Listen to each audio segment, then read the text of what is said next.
नमस्कार, उज्ज्वला किचनमध्ये तुमचं स्वागत। आज मी ना पोह्याचे 1 वाटी रवा घेतला, पोहे घेतले।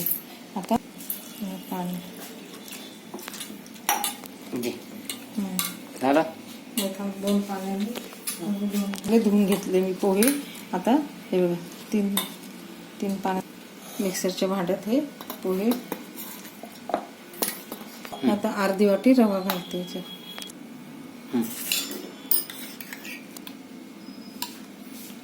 हे 2 चमचे मी दही घालते याच्यामध्ये। हे पेस्ट दळून घेते याच्यामध्ये।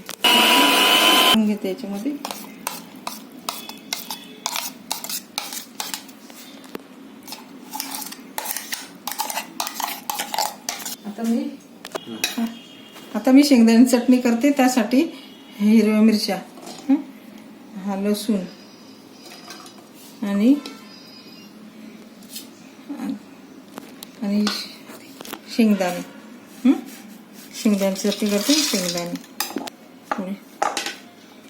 आता मी शेंगदाण्याची चटणी करते।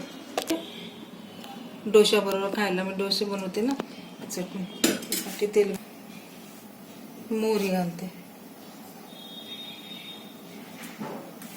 घालायचे जिरे घातले। आता मी चटणी ओतून घेतली, सुंदर त्याला मस्त। आता मी थोडी पातळच करते, थोडी पातळ। किती छान तिला कलर आला, खूप छान दिसते एकदम।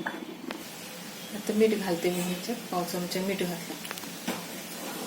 पातळ बनवली थोडी, डोसा बरोबर खायला जरा पातळ छान लागते ना, म्हणून मी पातळ बनवली। आता हे झाले, उकळू देते थोडी, उकळी अजून चांगली येऊ दे।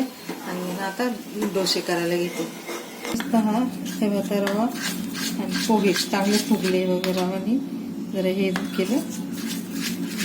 घालते याच्यामध्ये 1 चमचा मीठ, थोडा खायचा सोडा।